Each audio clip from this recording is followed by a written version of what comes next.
مسلمان گھرانے میں پیدا ہوئے، ہمیں شرک سے شدید نفرت ہے، مشرک قطعی جہنمی ہم مانتے ہیں، بالکل جہنم میں جائے گا، اگر توبہ کیے بغیر مر گیا تو کبھی اس کو باہر نکلنا نصیب نہیں ہوگا، لیکن واقعی مشرک کو، مسلمان کو نہیں۔ یاد رکھیے اگر کسی مسلمان کو مشرک کہہ دیا تو نبی کریم صلی اللہ علیہ وسلم ارشاد فرماتے ہیں، مسلم کی روایت ہے کہ جس نے کسی مسلمان کو کافر کہا اور وہ کافر نہ ہو تو یہ کفر کہنے والے کی طرف لوٹ آئے گا، وہ خود کافر ہو جائے گا۔ علماء نے فرمایا اس حدیث کو اس کے ظاہر پر معمول کرنا واجب ہے، اگر آپ نے کسی کو کافر کہا تو آپ بھی کافر ہو جائیں گے۔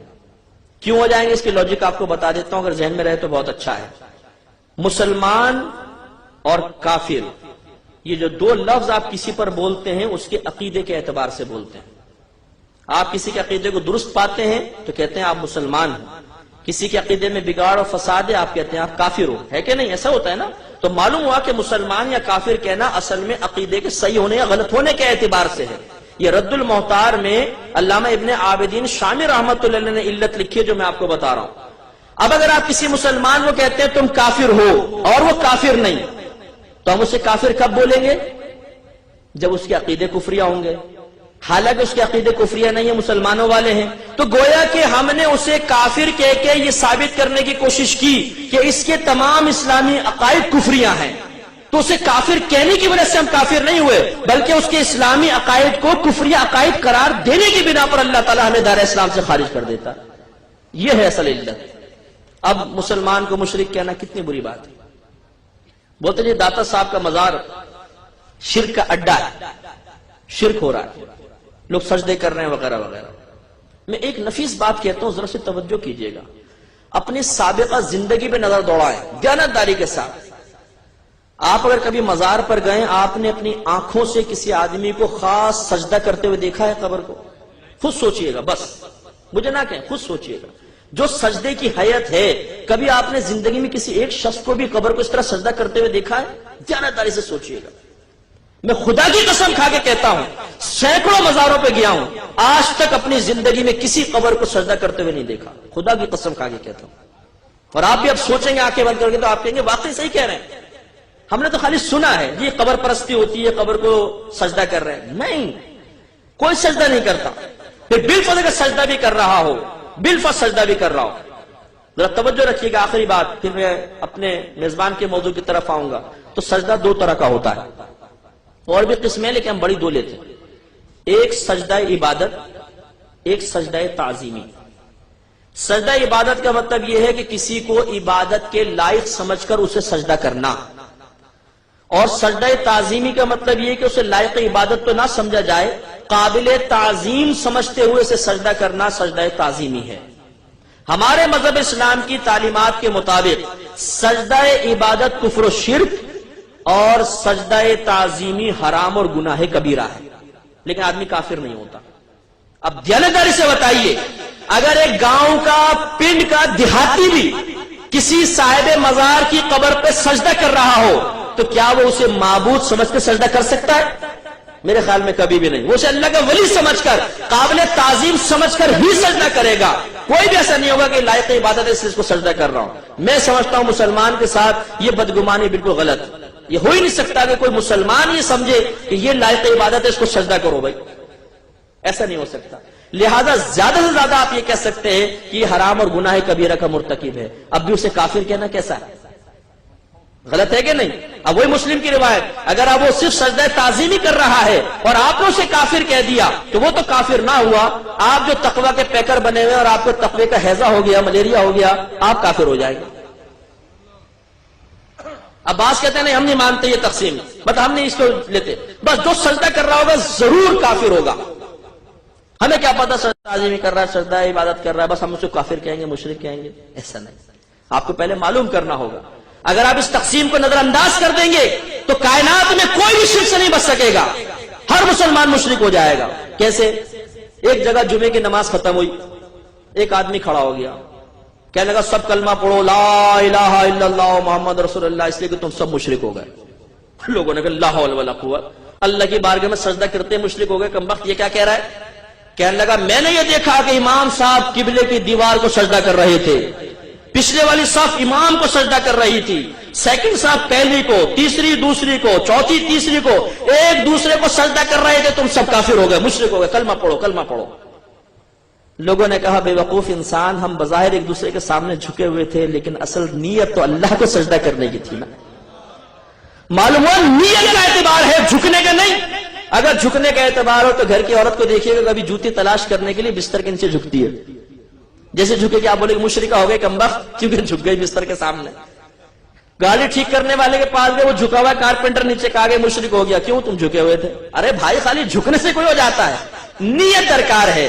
نیت اگر آپ نہ مانیں گے تو کوئی مسجد کے اندر شرک سے نہیں بچے گا۔ جب نیت ہی اصل ہوئی، اب میں آپ سے پوچھتا ہوں کہ جو شخص سائر مدار کے سامنے بالفرض اگر جھکا بھی ہوا ہے تو اس کی نیت پر مطلع ہونے کے لیے آپ کے پاس کیا پیمانہ ہے بتائیے؟ نبی کے لیے تو آپ کہیں کہ نبی کو دیوار کے پیچھے کا بھی علم نہیں ہے، اور خود آپ کسی شخص کو جھکا ہوا دیکھیں تو آپ یہ تصور کریں کہ ضرور اس کی نیت عبادت کی ہے۔ سبحان اللہ، نبی کے لیے تو دیوار کے پیچھے کا علم نہ مانا جائے، اور اپنے لیے ماشاءاللہ اتنی وسعت علمی کہ کسی کے قلب میں جھانک کر آپ نے دیکھ لیا کہ کس نیت سے سجدہ کر رہا ہے۔ انتہائی غلط چیز ہے، بالکل غلط۔ میں الحمدللہ جہاں جمعے کی نماز پڑھاتا ہوں، میرے بیان اکثر اصلاحی ہوتے ہیں، تو میرے پیچھے بہت سارے لوگ نماز آ کے پڑھتے ہیں۔ اب میں نے ایک دفعہ یہ کہا کہ بھائی بالفرض اگر استمداد کا قائل مشرک ہے، نبی کریم کے لیے علم غیب کو ماننے والا مشرک ہے، میرے پاس کے دلائل ہیں قرآن سے حدیث سے، میں سنی سنائی بات کرتا ہی نہیں ہوں۔ میں نہیں کہتا ہوں جی میں نے سنا ہے اپنے بڑوں سے تو بیان کر رہا ہوں، ہاں میں نے بڑوں سے بھی سنا ہے، اور میرے بڑوں کے قول الحمدللہ اتھینٹک ہے، اس لیے کہ میرا الحمدللہ یہ تجزیہ ہے، مشاہدہ ہے، تجربہ ہے، میرا وسعت مطالعہ ہے کہ انہوں نے قرآن و حدیث سے نتائج اخذ کر کے ہم تک پیش کیے۔ تو میں نے وہاں پہ گزارش کی کہ میں ان تمام چیزوں کا قائل ہوں، اب بتائیں میں مشرک ہوں کہ نہیں؟ اگر بالفرض میں مشرک ہوں تو میرے پیچھے نماز پڑھنا کیسا؟ اگر آپ میرے پیچھے کھڑے ہو کے نماز پڑھ رہے ہیں تو مجھے مشرک سمجھ کے پڑھ رہے ہیں یا مسلمان؟ اگر مشرک سمجھ کے پڑھ رہے ہیں تو مشرک کے پیچھے نماز پڑھنا کفر، اور اگر مسلمان سمجھ کے نماز پڑھ رہے ہیں تو مشرک کو مسلمان سمجھنا کفر۔ دونوں صورتوں میں کوئی نہیں بچ سکتا۔ تو اب جو لوگ تھے وہ کوئی ادھر دیکھے کوئی ادھر دیکھے، اور وہ تو حقیقت میں آپ کو بتاتا ہوں کہ صرف یہ سنی سنائی باتیں ہوتی ہیں، غلط فہمیاں ہوتی ہیں، انہیں زبان سے ادا کر دیا جاتا ہے۔ جب اس کی حقیقت پر غور و تفکر کیا جاتا ہے تو پردے کھلتے چلے جاتے ہیں کہ ہم آپس میں بہت زیادہ غلط فہمیوں کا شکار ہیں، انتشار کا شکار ہیں۔ مسلمان مشرک نہیں ہے، سمجھنے کی ضرورت ہے۔ ہاں جو غلط ہے وہ غلط ہے، اسے کبھی کوئی صحیح نہیں کہے گا۔ میں نہیں کہوں گا کہ مزار پہ ہونے والی ہر چیز صحیح ہے، عرسوں کے اندر ہونے والی ہر چیز صحیح ہے، ڈھول ڈھمکا، ناچنا گانا، عورتوں مردوں کا اختلاط، یہ گندی حرکات ہمارے بزرگان دین نے بالکل نہیں کی، ان کو منع فرمایا۔ اگر کوئی مزار پہ کر رہا ہے تو غلط کر رہا ہے۔ اسی طرح اگر کوئی امداد وغیرہ میں کسی بھی مسئلے میں خلاف شرع کام کرے گا، اس کی بالکل حوصلہ افزائی نہیں ہوگی۔ لیکن جو قرآن و حدیث سے بات ثابت ہے، کوئی عمل قیودات شرعیہ کے مطابق ہے، اس کو غلط نہ کہیے۔ سوچے سمجھے بغیر اگر آپ کہیں گے تو خود بھی پھر آپ نہیں بچ سکیں گے۔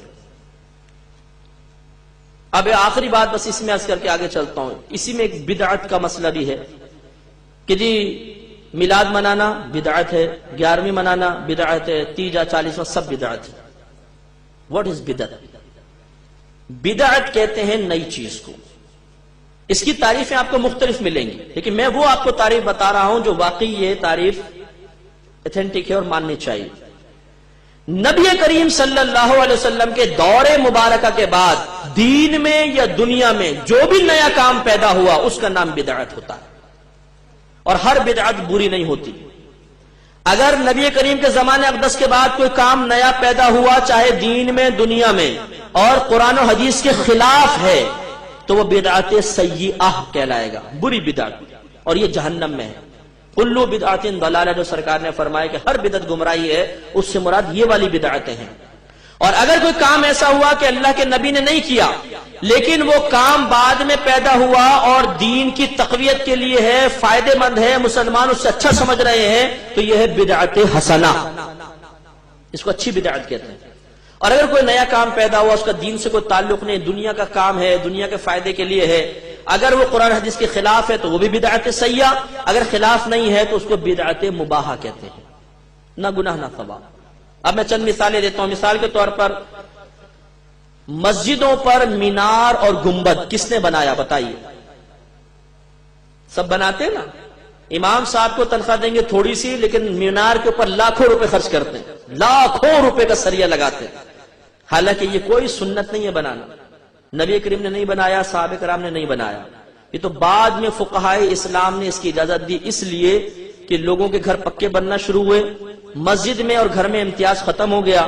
مسافر آتے تھے، انہیں پتہ نہیں چلتا تھا مسجد کہاں ہے، تو پھر کہا بھی کوئی مابہل امتیاز ہونا چاہیے، کچھ نہ کچھ مسجد میں اور گھروں میں فرق ہونا چاہیے. تو کیا کریں؟ چلو جی گنبد اور مینار بنا دیں. تو گنبد اور مینار شروع ہو گئے.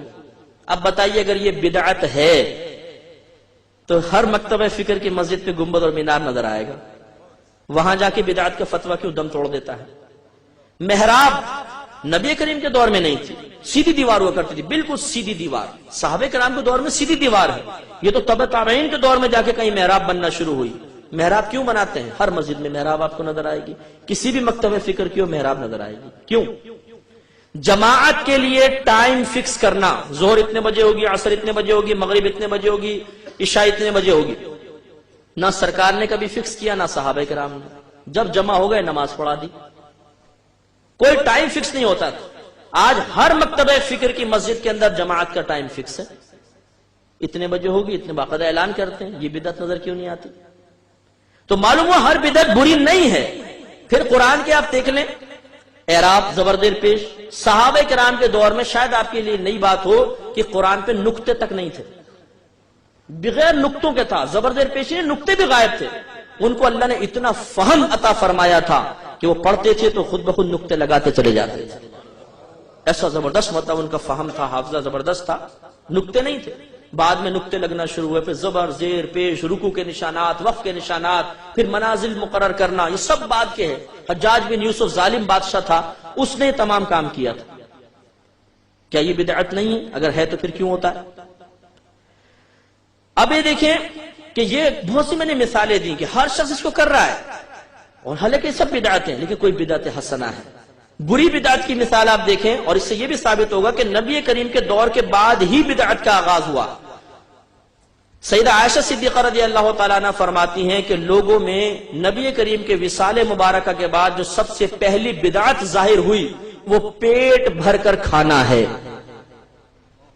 یہ آپ کا الفاظ ہے کہ وہ پہلی بدعت جو نبی کریم کے بعد ظاہر ہوئی، پیٹ بھر کے کھانا ہے. اب